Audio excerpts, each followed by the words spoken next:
Salve, senhoras e senhores. Sejam bem-vindos a mais uma live aqui no nosso canal, que é uma live de diálogo hoje com a Carla Tenório, que é uma atriz que a gente se conhece já há muitos anos, que vem do Tá Na Rua também, do grupo do Amir Haddad, e a gente...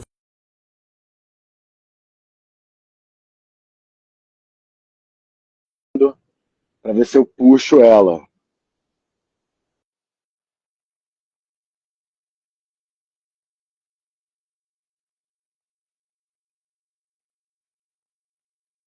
Essa live aqui eu estou em Roma e a Carla está em Niterói, no Rio de Janeiro, e a gente vem conversando sobre essas questões todas de loucura, do momento que a gente está vivendo, e como que a arte, né, e a psiquiatria transcultural são capazes de mediar os processos psicológicos, os processos de sofrimento psíquico persistente, né? Vamos ver, acho que a Carla não está conseguindo entrar. Será que a gente entra pelo outro perfil? Mandei convite de novo. Mas vai ser essa loucura, mas tinha vergonha de perguntar. Ela não está conseguindo participar.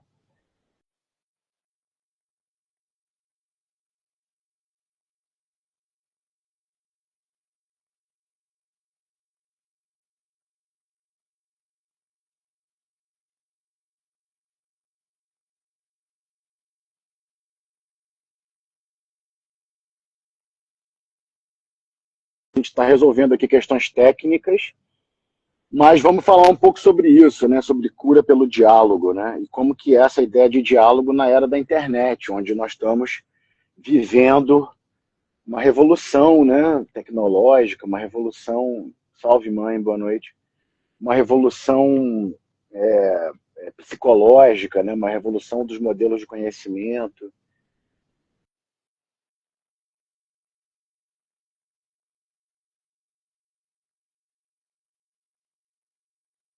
Vocês podem fazer perguntas sobre esse tema, né, de o que a gente vem trabalhando, que eu venho trabalhando, é a psiquiatria transcultural, essa ideia de que a saúde mental é mediada pela cultura, né?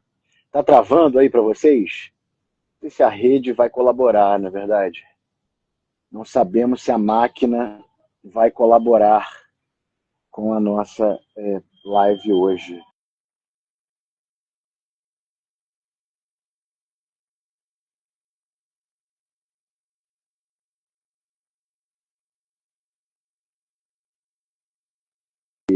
E essa ideia está travando, né?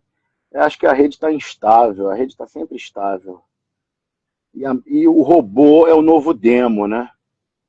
A gente está vivendo a era em que a máquina é a nova desgraça,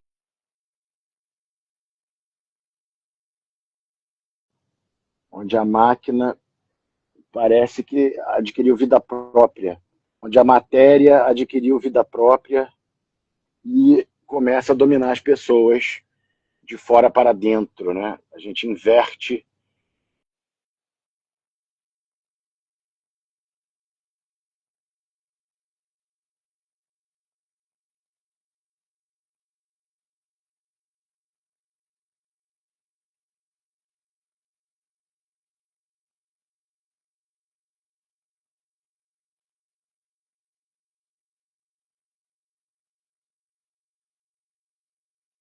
Improvisando, vamos ver o que.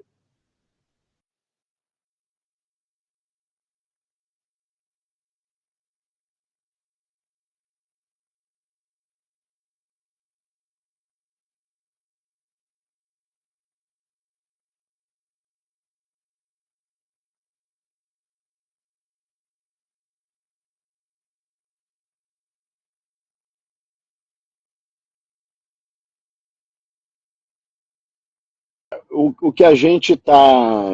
Eu vou improvisando aqui, né? Já que a Carla não está conseguindo entrar, eu vou improvisar porque a gente está nesse processo de diálogo, né? Nesse processo de diálogo com o nosso inconsciente, e nós estamos enfrentando múltiplas situações no campo da saúde mental, né? O mundo enfrentando crises, guerras, crises de migração, toda sorte de situações, e o comentário sobre a saúde mental pública, sobre o que nós estamos enfrentando na saúde mental comunitária, na saúde mental da família, na saúde mental das pessoas, sempre fica faltando.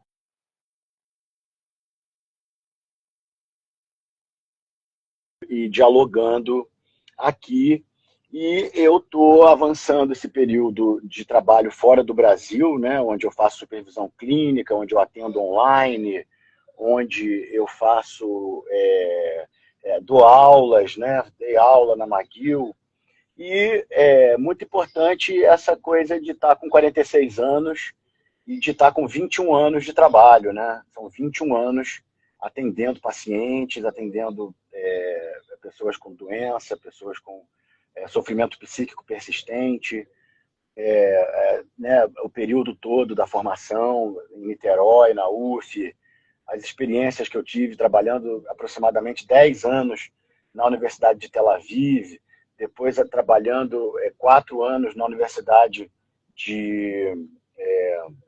da Universidade McGill, né, em Montreal.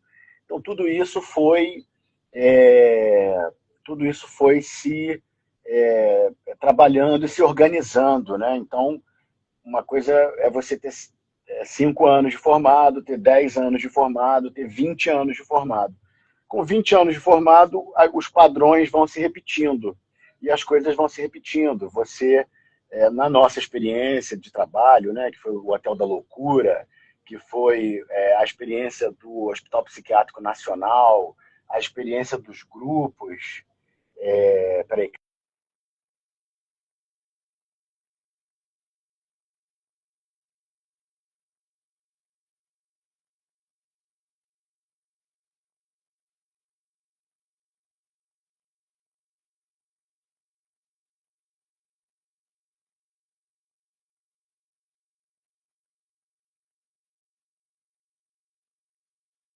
E essa questão de que a gente precisa desenvolver cada vez mais ferramentas coletivas de organização psíquica, de organização psicoterapêutica. Há uma verdadeira lacuna nesse campo, né? A gente tem muito poucas alternativas na formação médica, na construção da política pública. A gente tem muito poucas alternativas de abordagem coletiva. Na psiquiatria, Carla está aqui, peraí que eu vou chamar, escafandrista, peraí. Escafandrista, adicionar como moderador, entrar ao vivo com o escafandrista. Deixa eu ver se vai. Opa! Caralho! Porra! Tô Tá puta vendo? pra cá. Já começa essa live dizendo que eu tô mais puta do que o caralho da puta que o pariu do caralho. O robô é o novo demo. O robô é o Vai novo se demo. fuder! Eles Porra! bloquearam, eles bloqueiam. Eu acho que eles me bloqueiam pra caramba. A gente que publica demais, sabe? Vai se fuder. Não, eu vou descobrir. Olha, gente, vai se fuder. Bom dia, boa tarde, boa noite, seguidores. Loucos, meus loucos e minhas loucas. Nossos seguidores. Não, seguimor, eu tô com o cu riscado. Eu tô com o cu riscado. Já entro nessa live. Eu ia entrar na live, sabe como? Oi, pessoal! Sejam bem-vindos. Estamos aqui com o Vitor. Por Deus, o psiquiatra escultural, caralho do meu cu do caralho, entendeu? Não, olha, esse negócio de internet é campo minado. Eles controlam tudo. Se a gente dá um peido a mais do que eles acham que tem que dar, eles derrubam, eles bloqueiam, restringem. Uma época, o meu Instagram, até o momento, eu não posso escolher música, por exemplo. Eu só posso escolher a música que eles botam, que é umas músicas definidas. Nossa, ainda bem que eles fizeram isso, porque eu tô puta das minhas calças do caralho. Quer ver a louca? Quer ver a louca? Quer ver?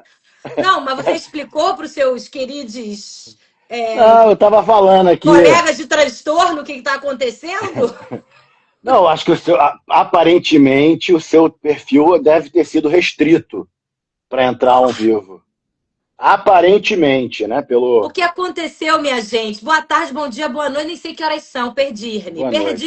Aqui é 11. Aqui Em Roma são 11, no Brasil 6h15.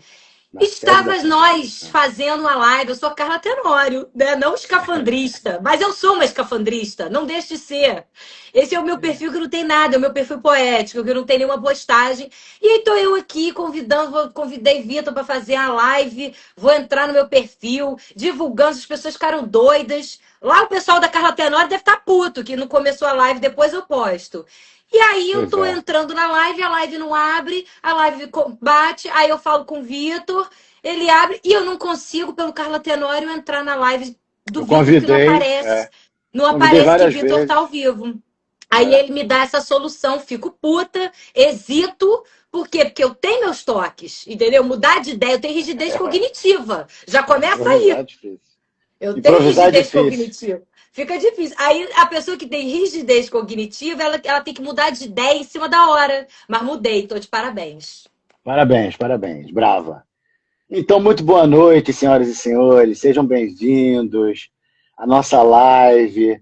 Que eu estava falando isso, né? Que é dialogar na era da internet, né? Como é que a gente dialoga na era da internet? Como é que a gente, né, elabora e a gente escuta, a gente compreende, a gente constrói junto. E esses temas todos que as pessoas estão debatendo, estão perguntando, né? Esse trabalho é super interessante, super importante que você vem fazendo nos últimos anos com o debate da maternidade, com o debate da saúde mental, de uma forma aberta, né? De uma forma que todo mundo consiga entender, né? De uma forma que as pessoas entendam, que as pessoas se comuniquem. Então, isso é muito importante, é o que eu tenho tentado fazer também. A gente se conhece há 20 anos, né? Do Tá na Rua, do Hotel da Loucura. Isso, vamos dar o contexto. O contexto é importante. Que é o seguinte, Vitor, por Deus. Nós nos conhecemos há quase 20 anos. Acho que é 2012, é o ano do... 2011. 2011, é o ano 2011. Os anos de preparação e abertura do hotel, que foi 15 anos. 15 anos. Então, há 15 anos atrás, esse querido entra no Tá na Rua, e aí o Amir recebe ele assim, meu Deus, como, né? Eu percebi que era um discípulo diferenciado. Aí ele falou assim: peraí, para tudo, esse aqui é o Vitor. E aí a gente ali começando, e o Vitor chega e faz aquele convite assim, tipo, tô começando um projeto novo e eu preciso de artistas de rua, né? Pessoas fora da caixa, pessoas que já lidem com a rua, com toda a questão daquilo que não é, né? Que já é loucura, porque a rua é uma loucura, pra gente realizar esse projeto. Falou um pouco de Nise da Silveira, que eu não conhecia.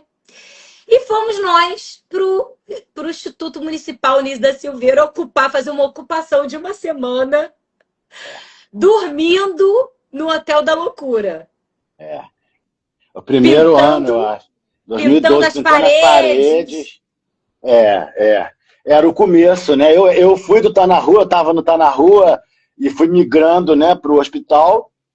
E foi exatamente isso que a gente fez, foi fazer Tá na Rua junto com a Nise, e a questão da improvisação, né, que liga o Amir e a Nise, e aí a gente viveu aquelas experiências todas lá dentro, né, conseguimos ver outro caminho possível para explicar, né, o sofrimento mental persistente, para explicar a política pública, para explicar a psiquiatria.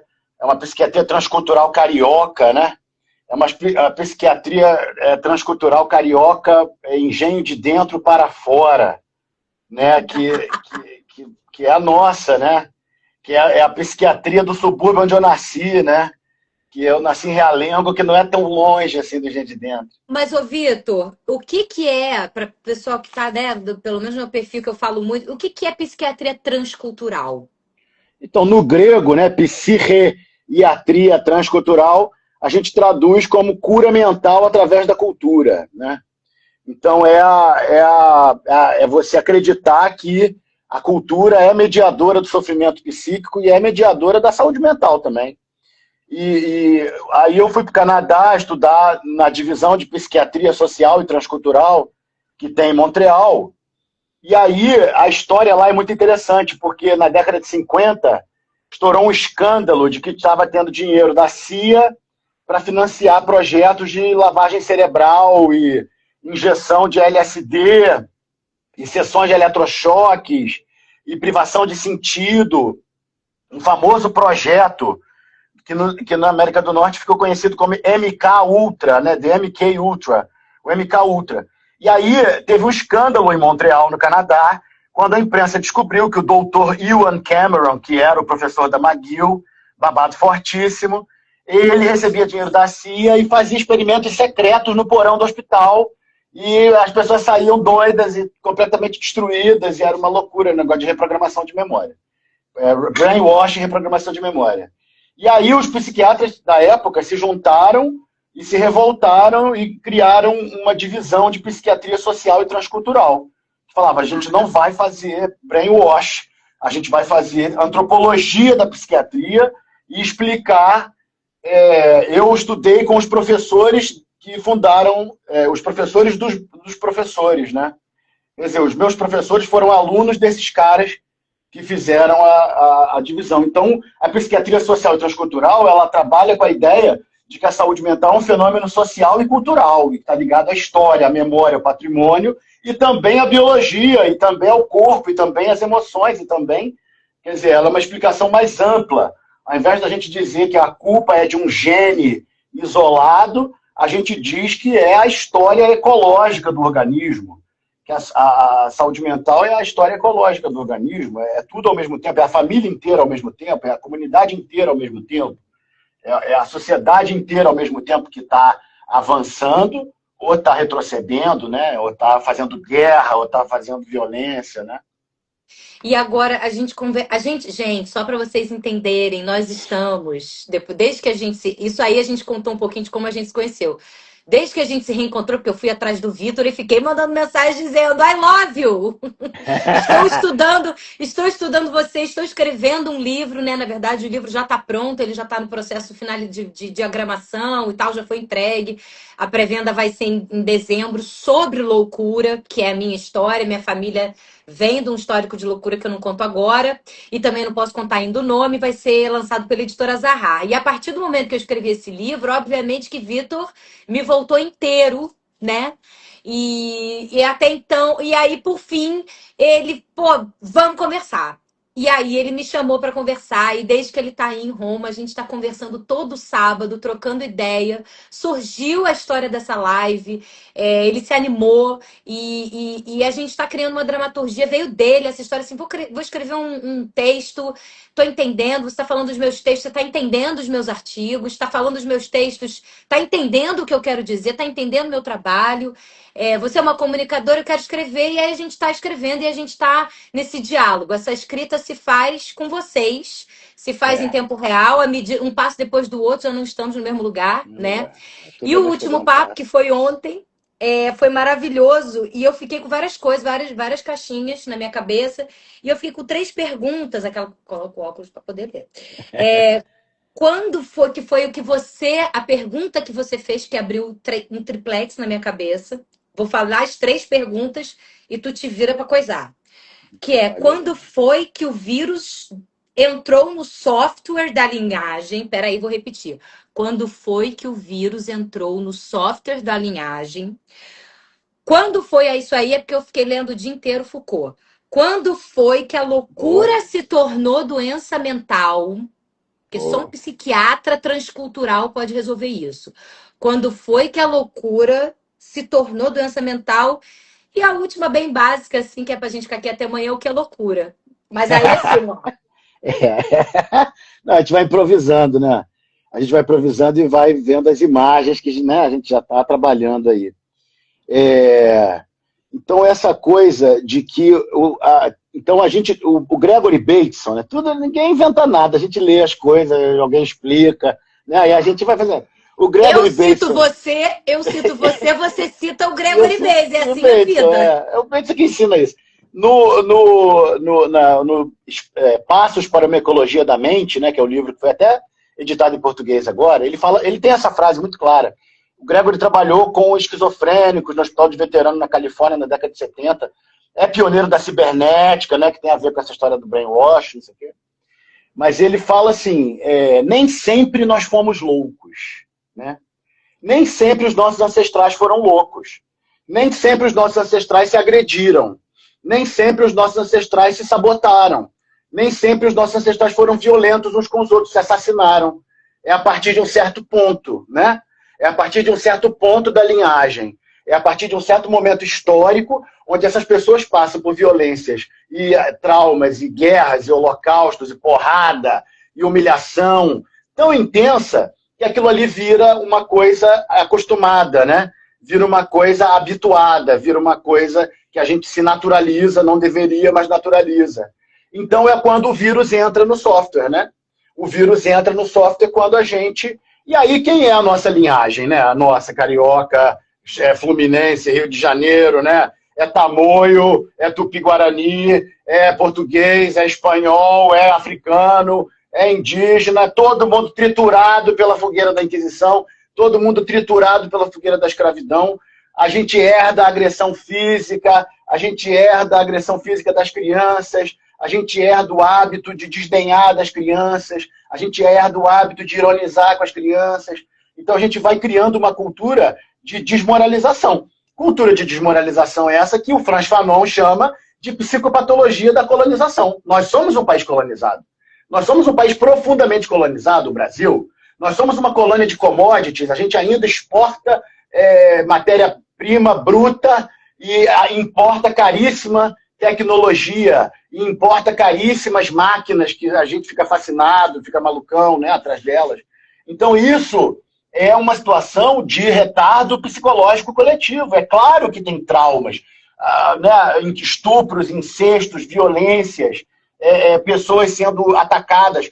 Né, eu sou criado em Realengo, Carla, na zona oeste do Rio, né, a Viviane também é criada lá em Padre Miguel, onde a gente tinha notícias, né? As notícias do bairro corriam sempre e as violências eram muito intensas. O nível de, né? O RJ mata 20 a 30 pessoas por dia em torno disso. É uma taxa de homicídios muito alta, né? Mas a gente não percebe isso, porque a gente não está acostumado a olhar, né, para isso, a gente está acostumado a aceitar. Isso é que é o vírus que entrou no software da nossa linhagem. E, obviamente, a resposta é essa. O processo colonial tem que ser revisto, o processo inquisitorial tem que ser revisto. Graças a Deus, eles têm os registros todos. A Torre do Tombo, em Portugal, aqui em Roma, tem o prédio da Inquisição, né? É difícil ter acesso, mas eles dão acesso para pesquisadores, fazem tudo. Então, isso faz a gente recuperar. O Dias, né, nós estamos falando de teatro, estamos falando de dramaturgia, o Dias Gomes escreveu uma peça chamada O Santo Inquérito, que fala de uma mulher que é queimada viva pela Inquisição brasileira. Branca Dias. Branca Dias. A Branca Dias. Quer dizer, é a história de uma ancestral nossa. É a história, o Antônio José da Silva, o judeu, que foi queimado vivo, e a família mandada para Portugal, todo mundo queimado vivo no Rio de Janeiro. Então isso vai moldando a nossa psique, né? Isso vai moldando aquilo que a gente acredita. E o nosso trabalho é fazer essas memórias serem reconectadas, né? Fazer essas memórias serem reconstituídas. Quem é a nossa história? Qual é a história dos nossos ancestrais? Como é que isso impacta nos nossos sintomas? Como é que isso impacta nas nossas síndromes? Como é que isso traz mais sofrimento ou menos sofrimento? Né? Então, é uma coisa que também, quando a gente vai estudando isso, trabalhando isso é muito antigo, isso é desde a história que o mundo é mundo. Quando um xamã juntava uma tribo e dançava o ancestral, e dançava a história do ancestral, e dançava a história do parente, dançava um bicho, dançava um animal que era o animal ancestral daquela tribo, ele está restaurando as memórias, ele está restaurando aquilo que nós somos, entendeu? Então a chave é isso. A loucura, nessa perspectiva, a loucura é a falta da memória. É a falta da memória ancestral. Agora, isso a gente fala, né? Quando foi que o vírus entrou no software da linhagem, a gente volta lá para o processo de psicopatologização do Casvalongos, não sei o quê. Só que foi É. bem depois disso que vem a área da psiquiatria determinando que a loucura se transforma em doença mental e catalogando. Porque o que tem me interessado muito é que é isso. Eu tenho transtorno afetivo bipolar tipo 1 diante da narrativa da psiquiatria contemporânea. Por quê? Porque eu sou clássica. Eu tenho todos os itens descritos no manual DSM, todos. Não tem nenhum. Todos, estou virada maníaca, não sei o quê, compulsão, até chegar em dissociação, tentativa de suicídio, então, tudo. Aí é descida. Tanana. Então, exatamente, é assim, né? Então, posso dizer que sou bipolar. Só que isso, ao passo que, por um lado, numa época da minha vida, eu falei, caralho, isso existe, então eu não sou uma monstra, eu não sou uma pessoa sozinha. Por quê? Não sou possuída pelo demônio. Porque o diagnóstico é assim, dois pesos, duas medidas. Porque o diagnóstico, ele também causa pertencimento, né? Causa identificação. É máscara. Porque tudo que a gente quer na vida, para combater o monstro do desamparo que já nasce com a gente, é o pertencimento. Total. Então, quando a gente tem uma doença que é falada como doença, porque diante a minha reação de não ajuste ao impacto que me causa a essa civilização. Eu não tenho condições. Então, é um dano no cérebro, ponto. Aí vem do meu pai, vem do não sei o quê, aí a gente faz uma pergunta maior que a do vírus no software, mas eu tenho isso. Mas em determinado momento me causou pertencimento, até hoje me causa. Eu estou tentando criar uma comunidade, falar oi bipolares, para depois dizer bipolares mesmo? Para depois entender, porque aí o que acontece? Eu entendo que a gente tem que catalogar para poder fazer estatística, para poder.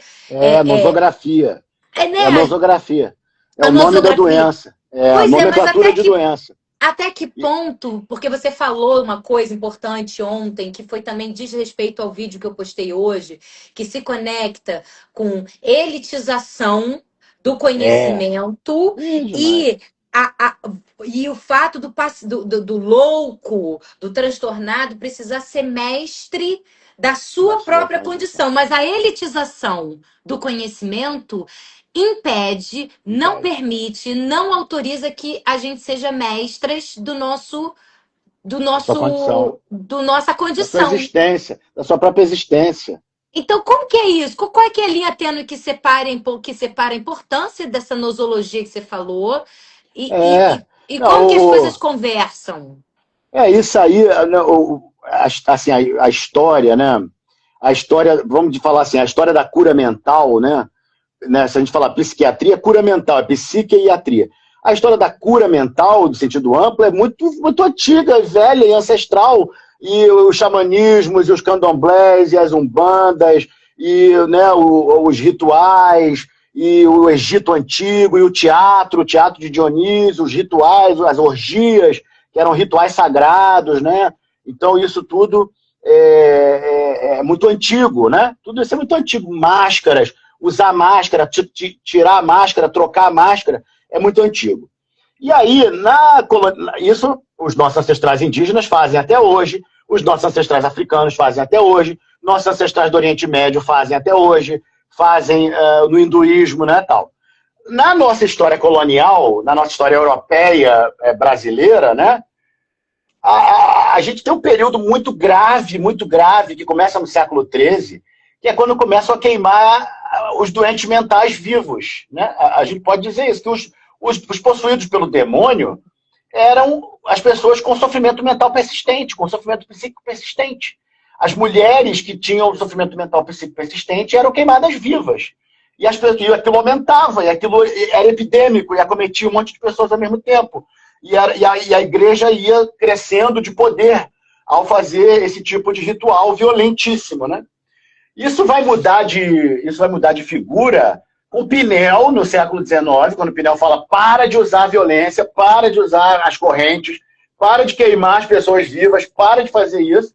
que também não funciona direito, e na sequência do Pinel, no mesmo hospital, o Charcot, quando o Charcot vai criar a neuropsiquiatria, vai classificar todas as doenças, vai fazer a porra toda, que o Charcot era foda pra caralho, e ele vai também abrir um teatro de 500 lugares, e vai fazer teatro com todo mundo, e vai fazer pintura, desenho, escultura, fotografia, projeção de slide, cinema.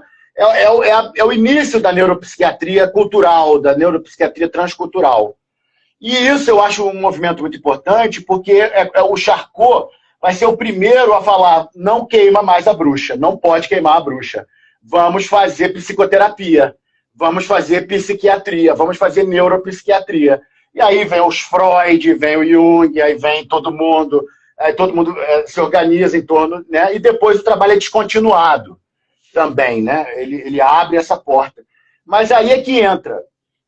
Quando o Charcot morre de forma súbita, que ele estava no interior do estado fazendo trilha, aí na mesma época matam a tiros os Gilles de La Tourette, que era o número 2 do Centro de Neuropsiquiatria de Paris, da Salpêtrière. E aí, os sucessores que dão lugar, né, que pegam a Salpêtrière, que é Alfred Binet, Babinski, eles apagam a obra do mestre. Eles descontinuam o teatro terapêutico, descontinuam os ateliês de modelagem, descontinuam os ateliês de pintura, aí fica o Paul Richer, que era o grande artista, escultor, pintor, professor da Escola de Arte, que continua o trabalho com o Charcot de forma independente. Continua o Albert Lond, que era o primeiro fotógrafo da medicina, que começou. Mas é isso que acontece, entendeu? Acontece alguma coisa que descontinua. E a partir daí, eu não estou perdida na época, quando que começa essa questão toda eugenista É a mesma época. É a mesma o Alfred época. Binet, mesma época, o Alfred Binet, que foi um dos continuadores, que não continuou, o Charcot, ele criou o teste de QI, que é a maior eugenia, que todo mundo usa, porque o QI para lá, QI para cá, é a maior eugenia. É a maior eugenia. Maior eugenia. E eles falam: esse aqui é superior, esse aqui é inferior. Esse aqui é melhor, esse aqui é pior. É o neodarwinismo.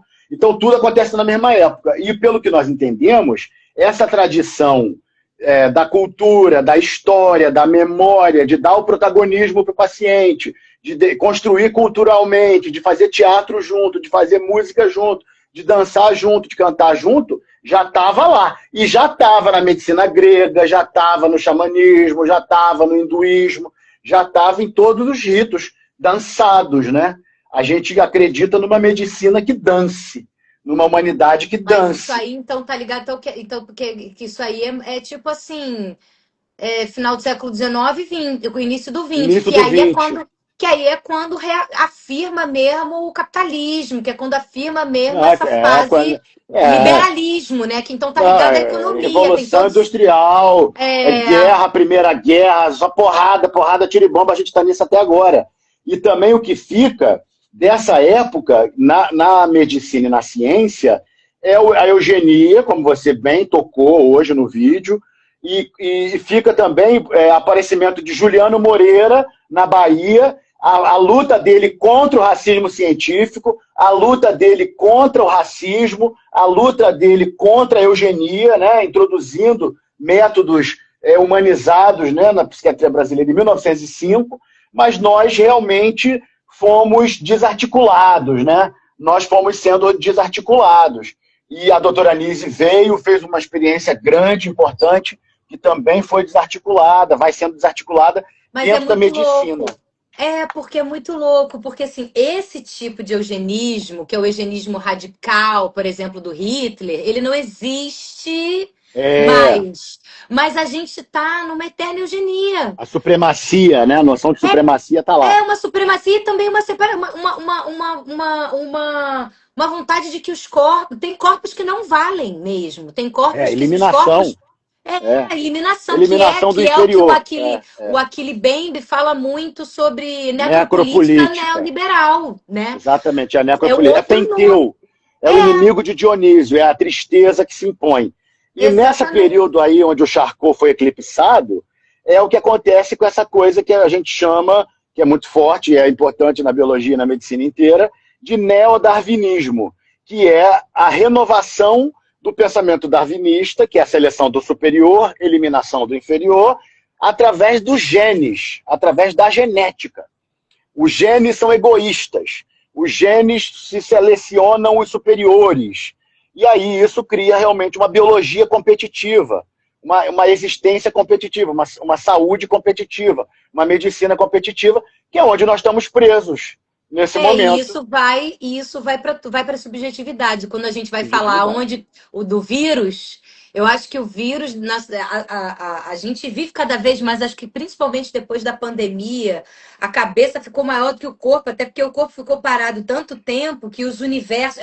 E com o advento da tecnologia, das redes sociais, daquilo que é de uma metafísica que não é espiritual, mas que é tecnológica, né? Porque antigamente.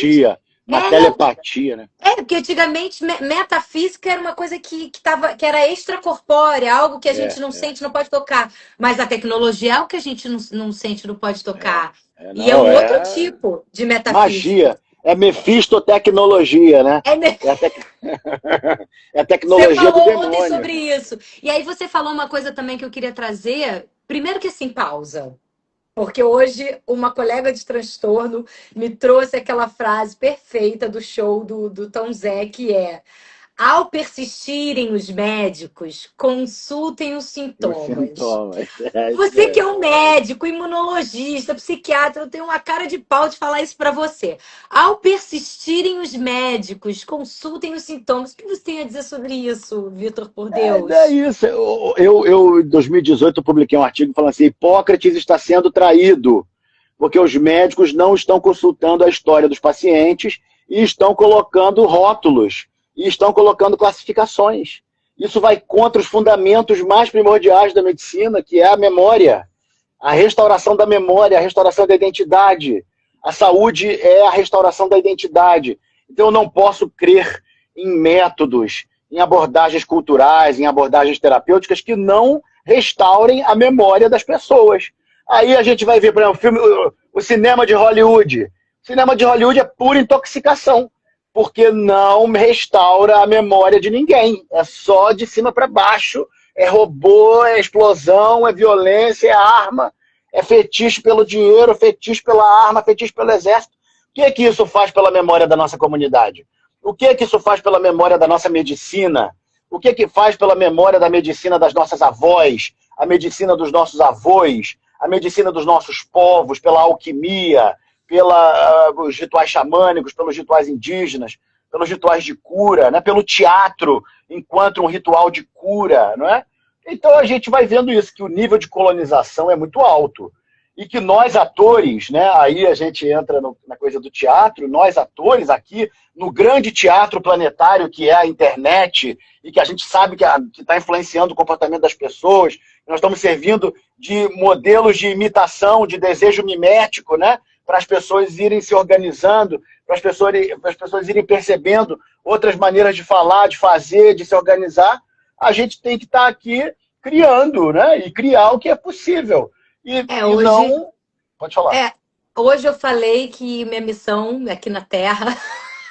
Peraí. Minha missão aqui na Terra é destruir. Aí depois de destruir... Expressão criativa, esse mesmo. Aí depois de destruir... Shiva com o Yansan e Exu é uma mistura. Aí depois de destruir, a gente vai construir. Mas vai construir o quê? Eu não faço a menor ideia, porque eu vou construir junto. Pois é. E essa dramaturgia que a gente pretende, ela tá ligada, né? A gente falou muito, antes de falar, porque a gente falou de Dionísio sombrio e Dionísio luminoso, mas você disse também que é uma coisa que eu acho que importa muito às pessoas, que eu falei, Vitor, nós estamos enlouquecendo? Você disse sim. E aí você trouxe os adolescentes estão enlouquecendo, e aí você trouxe a política pública de saúde mental. Isso é importante ser falado. Até porque eu tenho muitas mães que me seguem. Isso aí. Por que os adolescentes estão enlouquecendo e por que isso é a política pública de saúde mental? Isso é a experiência assim, muito forte, muito clara da terapia de família, né? Então, eu estou acumulando aí 8 anos de terapia de família direto no Rio, atendendo famílias por longos períodos, acompanhando a mesma família semanalmente por 5 anos, por 6 anos, né, por 4 anos, 3 anos. Então, tem uma hora que um padrão começa a se formar e você começa a perceber o padrão, né, de como que o caso se apresenta e como que a coisa se desenvolve, quando desenvolve para o bem, para melhora, e quando desenvolve para não melhora. E aí é o seguinte, o adolescente é o espelho da família, né? E é sempre o adolescente que enlouquece, é sempre o adolescente que dá o primeiro sintoma, é sempre o adolescente que dá o primeiro, ou a criança ou o adolescente. Mas o adolescente é mais comum, né? Tipo, 70% dos diagnósticos de transtornos psíquicos acontecem na adolescência ou na idade de adulto jovem, né? Então é realmente assim, o período crítico. E aí, o Dr. Moisés Grossman, por exemplo, que é um psiquiatra de 86 anos, que está fazendo clínica online lá no Rio de Janeiro, uma grande figura, ele fala isso, tem que atender o adolescente junto com a família. Se você isolar o adolescente da família, se você isolar o adolescente ou o jovem adulto da família, você está lesando ele, você está aumentando o estigma, você está aumentando a carga da doença, que já é alta. E aí a gente começa a fazer o trabalho todo mundo junto, né? Então você discute os temas, né? Você identifica os temas que estão aparecendo naquele grupo, você trabalha os temas, você problematiza os temas, você elabora o limite, né? A situação limite, e a gente faz a superação da situação limite coletivamente, e os sintomas vão sendo dominados, e a pessoa vai melhorando de comportamento, e por aí já se passou 1 ano, 2 anos, e aquele adolescente que estava com 15 anos está com 17. Aquele adolescente que estava com 17 está com 19, né?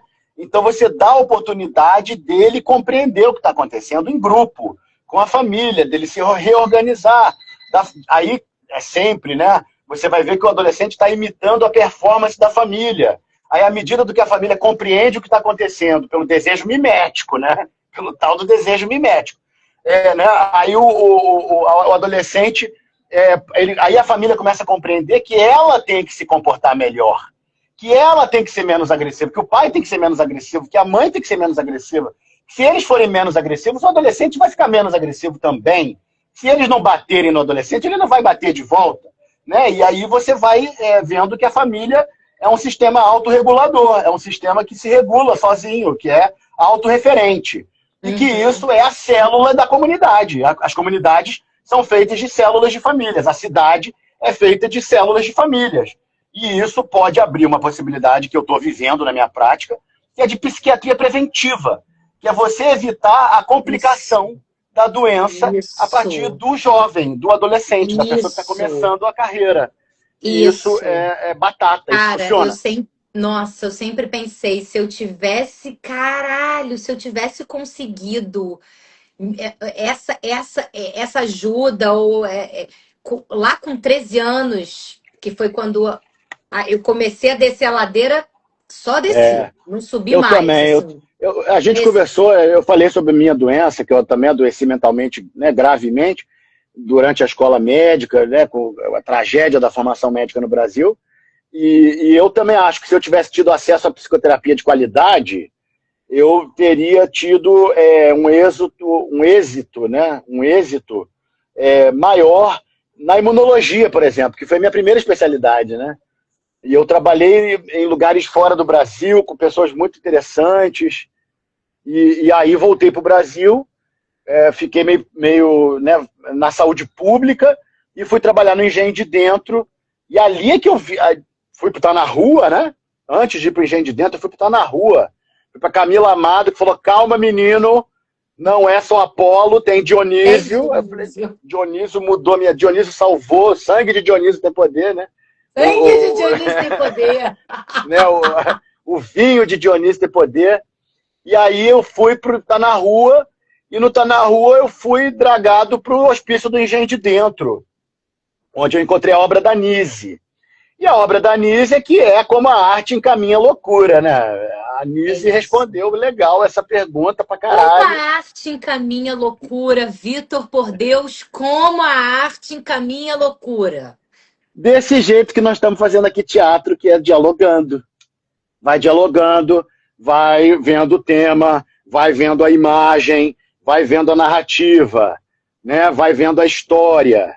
Aí, pela história, a gente faz paralelos, né? A gente faz paralelos de arte e loucura, né? A gente vai fazendo essa história do Charcot, vai vendo a história do teatro grego, né? Vai vendo a história aquele texto. Por que a gente estava falando daquele texto da miséria? A miséria... Era o Galileu, né? Por quê? Mas era por quê?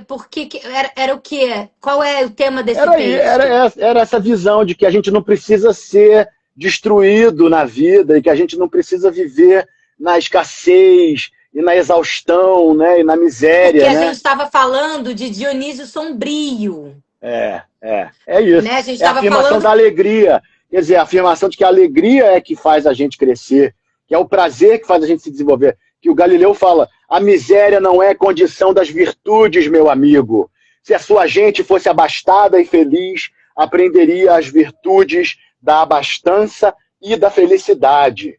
Hoje, a virtude dos exaustos precisa nascer da terra exausta. E eu abomino isso. As minhas novas máquinas já fizeram muito mais milagre do que a sua ridícula trabalheira sobre-humana. O Senhor quer que eu minta a sua gente. Crescei e multiplicai-vos, pois os campos são e a guerra vos dizima, né? Então, essa que é a pergunta. Por que a gente, né? Axé, Babá Brecht. Babá Brecht. Né? Babá Brecht é foda. É, porque eu disse pra você que eu sofro, e é verdade, eu tô sempre mirando o alto da montanha, o horizonte, o céu, a luz, as estrelas. Eu não vou desistir enquanto eu tiver vida, mas eu sofro ininterruptamente. Da hora que eu acordo, da hora que eu durmo, ninguém consegue acreditar. Eu com essa pele maravilhosa, com essa piada Humor. sempre em Esse riste, humor. subindo o costão, vendo o sol. Ela tá de sacanagem. Como que ela consegue levantar da cama? Não sei. Capricorniana, é o meu vírus ancestral, porque meus pais também são capricornianos. Mas eu sofro da hora que eu acordo, a hora que eu durmo, e eu inverti a minha compulsão. Porque se eu pudesse, obviamente, eu bebia, eu fumava, eu trepava com todo mundo. E aí eu fiz o extremo oposto.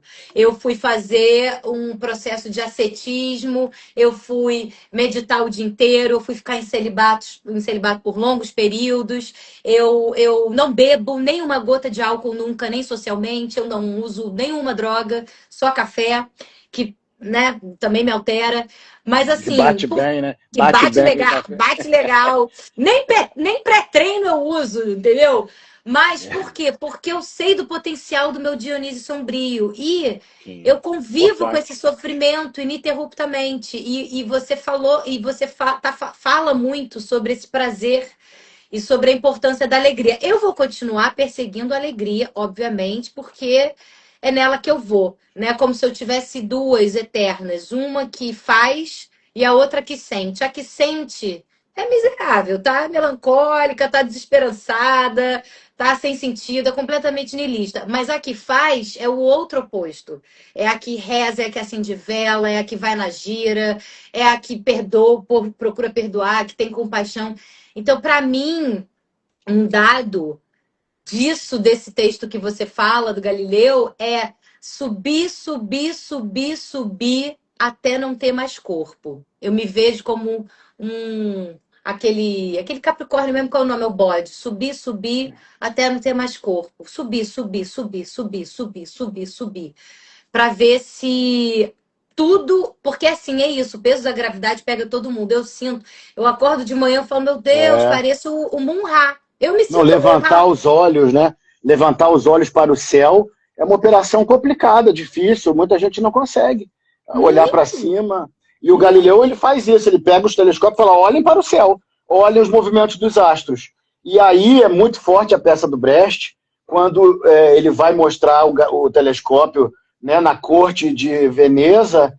Aí ele chega lá, o chefe de Veneza, o Dodge, né, tem 9 anos, é um menino, e ele está cheio de professores, professor de filosofia, professor de matemática, professor de jurídica, professor de teologia, professor de não sei o que lá, do caralho, não sei o que. E aí ele chega, vamos olhar o telescópio, majestade, senhor Dodge, senhores professores. Aí o professor de filosofia fala assim, ô Galileu, 1 minuto, vamos fazer uma disputa filosófica primeiro. Como que eu posso acreditar que eu vou olhar nesse instrumento que é do demônio? Aí o Galileu fala, mas meu senhor, não é disso que se trata. Não é disso. Não vamos falar de uma disputa teórica. Vamos acreditar nos nossos olhos. Vamos olhar nos telescópios, vamos olhar para os céus e ver o que está acontecendo. Aí ele, não, que não sei o quê, que não sei o quê. E eles ficam falando, não vai, porque é do demônio, porque isso vai ofender Aristóteles e a filosofia e a matemática e o caralho.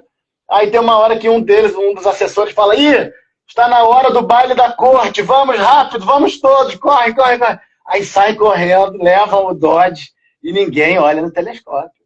Né? As pessoas não querem olhar no telescópio, né? As pessoas não querem olhar para o céu, não querem olhar, se levantar da postura de quadrúpede. Né? A gente, sem a linguagem, a gente é um primata quadrúpede, né? Como os nossos ancestrais. E eu acho que a gente chega no ponto que, nesse sentido, concordo muito com a perspectiva da Viviane Mosé, que é isso. A gente tem que deixar de ser uma espécie que sabe para ser uma espécie que sabe que sabe. E a gente não é uma espécie que sabe que sabe. Não é uma espécie senciente, consciente.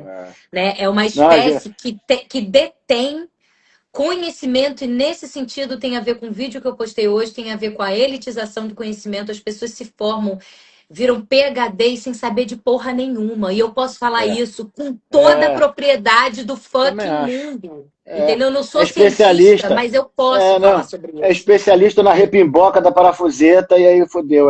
Acho que exatamente. A autoridade... E a coisa da palavra vazia, de como que você decorou a coisa, mas não entendeu do que se trata. Não viveu. Às vezes você pode ler tudo e não entender do que se trata. Então eu acho que a minha busca e o nosso encontro, ele refaz um caminho que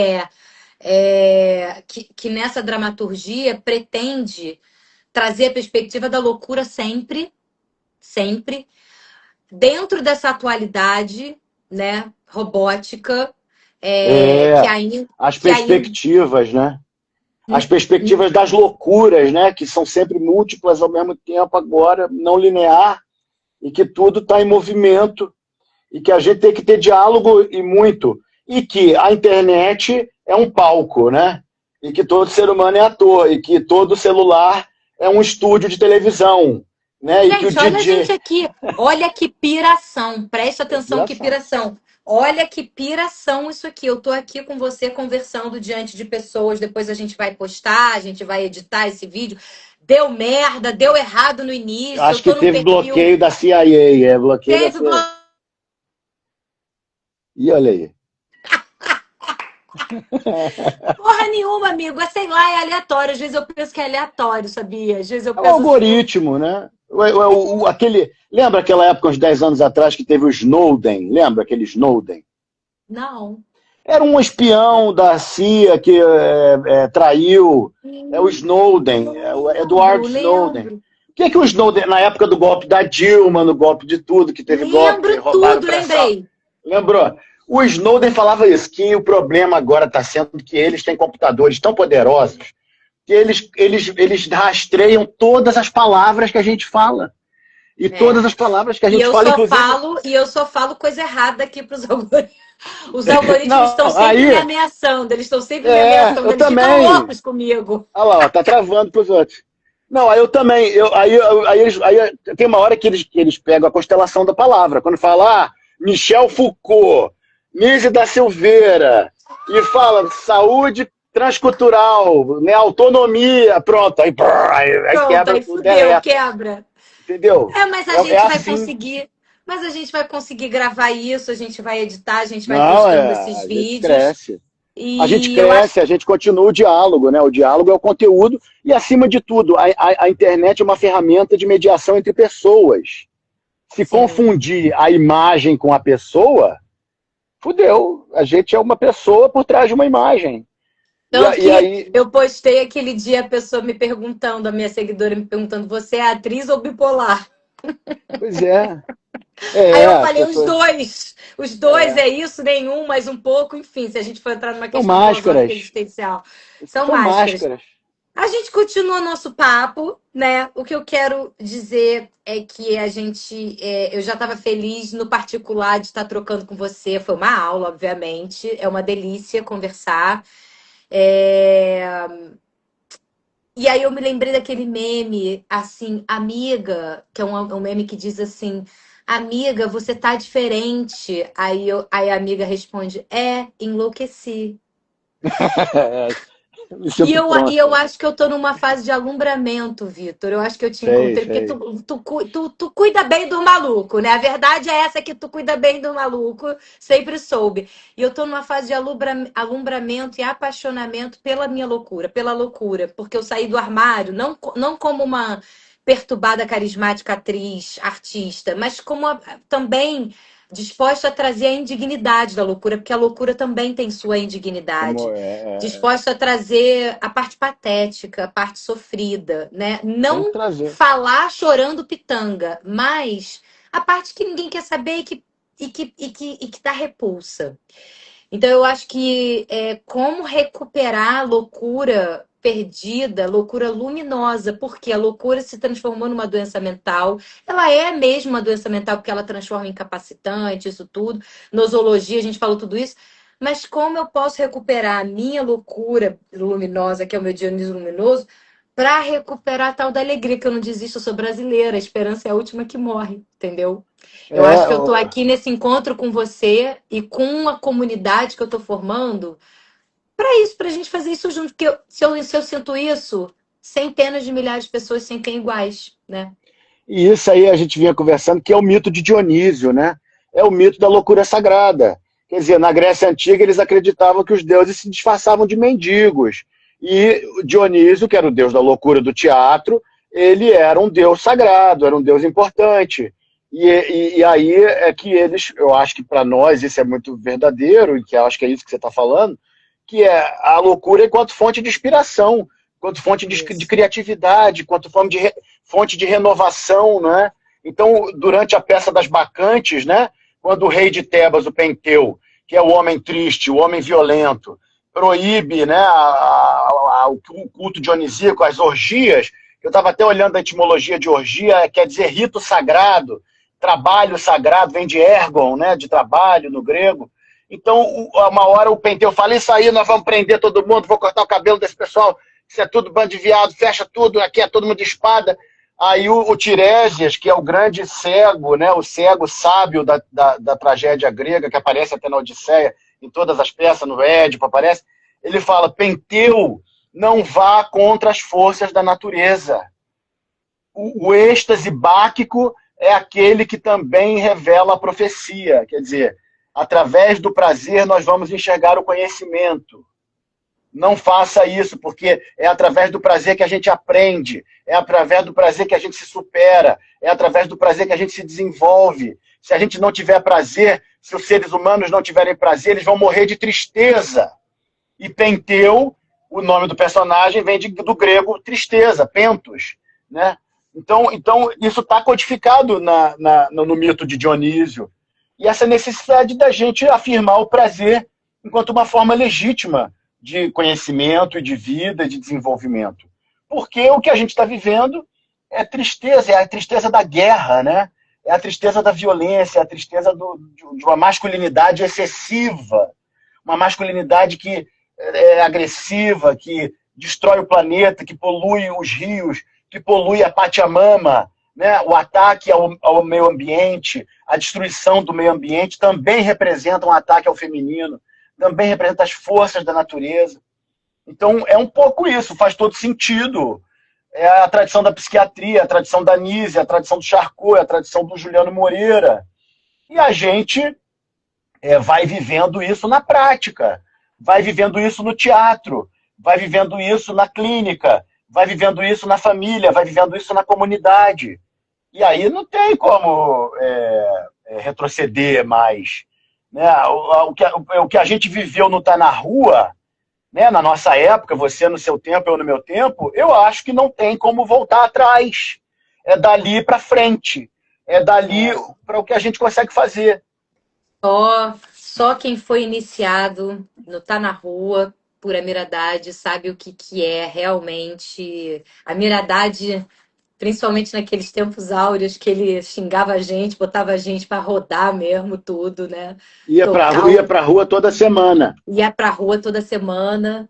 E em época de alto de Natal era todo dia. Todo Mas, dia olha, ensaio.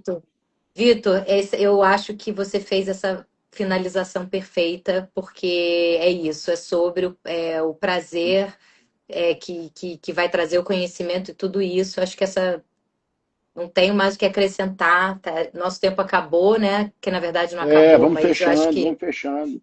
Vamos acho que fechando. fechar com isso é lindo, lindo, porque é sobre É isso. a nossa peça, né? Já é a peça. Essa peça do Dionísio, essa peça, né? Da Tristeza do Dionísio Sombrio, do Dionísio Luminoso, da Nise, Cara, Botel da Loucura, é do Tá na isso. Como Rua, encaminhar a a loucura. loucura. É a nossa Não, peça. calma. Não, não, é assim. Não, é isso, é assim.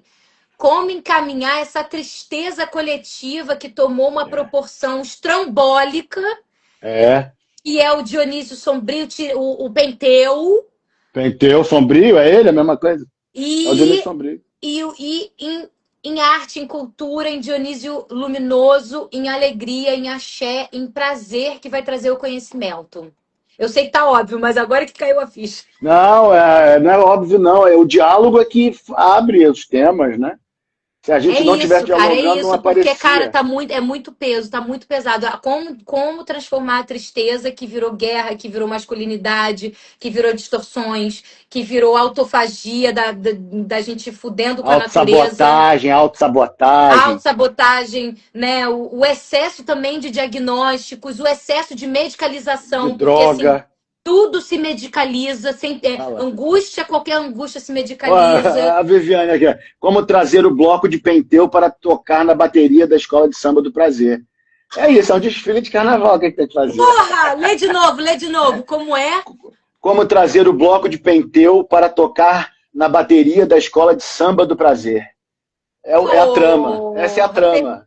perfeita, Viviane. Essa é a Essa é a nossa trama. trama. Muito bom, muito bom. Evoé Bacante, vamos agradecer a audiência da nossa turma. Obrigada a todo Acho mundo, que a gente. gente teve Você vai me uma mandar, né, Vitor? despistagem. Te Você mando, vai te me mandar, mando. né? Porque aí eu vou Te mando o fazer toda filme. organizaçãozinha. Muito bom, muito bom. Um beijo. Querido, obrigada, Valeu. viu? Até já.